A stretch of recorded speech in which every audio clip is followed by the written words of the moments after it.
Right now, the controversial immigration enforcement bill here in Texas is headed to federal court in Austin today. This is Senate Bill 4, which will allow law enforcement to arrest and remove migrants believed to have entered the state illegally. The U.S. government is trying to stop it from officially becoming law in 3 weeks, describing this bill as unconstitutional. NBC5's Alanna Quillen has more on the showdown expected to take place later today. Alanna, good morning.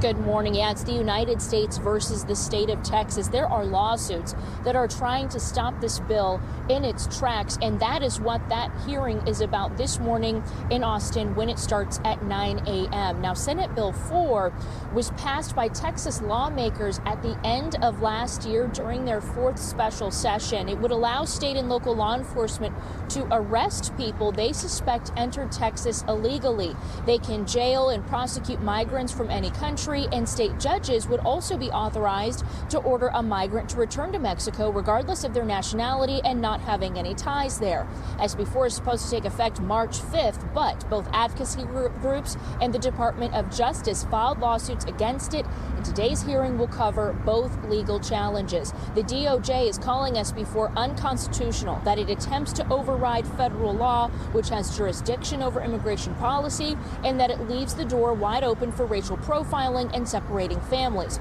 Local immigration attorneys are also expressing concerns about how law enforcement can enforce this. The way that this law is written creates a lot of issues, and one of them is that the police officer or the law enforcement officer has to have evidence that the person has crossed the border undocumented. Well, that could be troublesome for a police officer far from the border. How can you determine that? Do you stop somebody just because they look a certain way and you start asking them questions? Those are issues that this law is going to present.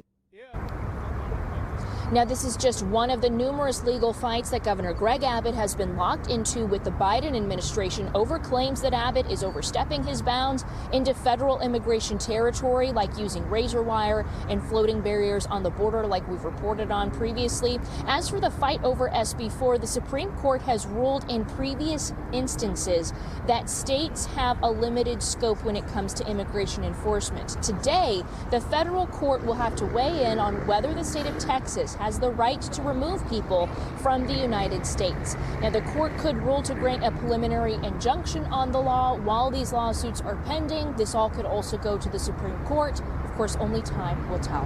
Reporting live in Dallas, Alanna Quillen, NBC5. All right, Alanna, thank you.